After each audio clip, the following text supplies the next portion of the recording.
ዮሐንስ ማስረጃ ዮሐንስ ወንጌል ምዕራፍ 20 ቁጥር 17 ላይ ኮሜንት ላይ እንዳትናገሩት እንዳናገር ማንም ሰው ዮሐንስ ወንጌል ምዕራፍ 20 ቁጥር 17 ላይ ኢየሱስ ክርስቶስ ወደ አምላካቸው አድርጋለሁ ይላል። ኤፌሶን ምዕራፍ 1 ላይ የኢየሱስ ክርስቶስ አምላክ ይባረክ ይላል።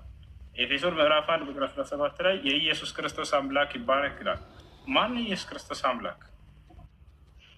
ኢየሱስ ክርስቶስ አምላኩ እኮ የተባለው እኮ እንደ አውዱ ነው። ለምሳሌ የሚፈታው ለምሳሌ ኢየሱስ ክርስቶስ አምላክ አለው ሲባል ምን አለ? ወደ አባቴ ወደ አባታችሁ ይላል። ምን ለማለት ፈልገው ነው? የእሱ አባት ወስጋዊ በስጋ መገለጡን ሊገልጸን ሲፈልግ ነው እንደዛ ሊል የቻለው እንጂ እሱ አምላክ ነው። ያ ከአባቱ ከሚተካከል ማዊ ከሚሆን ከመንፈስ ቅዱስ ጋር አንድ የሆነ አምላክ ነው። እሱም አምላክ ነው። ሶስት አምላክ ሳይሆን አንድ አምላክ። አምላክ የሚለው ማንን ነው? እሱም ለአባቱ ነው ያን የገለጸው። ሆኖም ቀረ ግን እሱም አምላክ ነው። ስለዚህ አምላክ የሚለው አብን ነው አይደለም?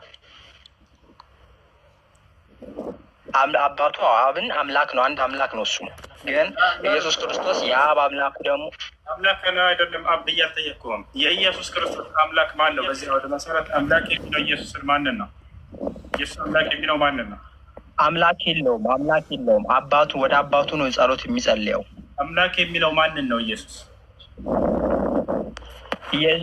አምላክ የለውም እኮ ነው ደግሞ ይመልስ። አምላክ የሚለው ማንን ነው?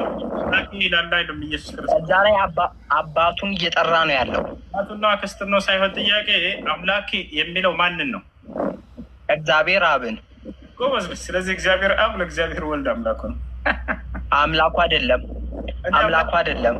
እግዚአብሔር አብ እኮ አምላኩ አይደለም። በሌላም እንደዚህ ከሆነ እንትን ሊል ከቻለ አምላኩ ሊሆን አይችልም። በሱ አምላኩ ነው ይላል። አንተ አሁን በሰከርከ ሌላ ቦታ ላይ ኤፌሶን ምዕራፍ 1 ቁጥር 3 ላይ የኢየሱስ ክርስቶስ አምላክ ይባረክ ይላል። ምን ማለት ነው የኢየሱስ ክርስቶስ አምላክ ማለት? ይኸውልህ አሁን አርዳር ለምሳሌ ወደ ማን ጸልያለሁ? እኔ ወደ አባታችሁ ሄዳለሁ፣ ወደ አባቴ ወደ አባታችሁ ይላል። ምን ለማለት የኢየሱስ ክርስቶስ አምላክ ይባረክ ይላል? ምን ማለት ነው? የኢየሱስ ክርስቶስ አምላክ ማን ነው? ጠቅሱ ልታሳየኝ ትችላለህ? ኤፌሶን ምዕራፍ 1 ቁጥር 3 ቆይ እኔ ሌላ ስልክ ስለሌለኝ ምናልባት ልታሳየኝ ከቻልኩ። አቡከር አለህ ማውጣት ትችላለህ? አቡከር ይመቻል።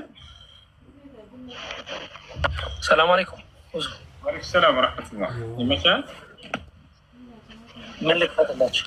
የኢየሱስ ክርስቶስ አምላክ እንዳለ የተናገሩት እሺ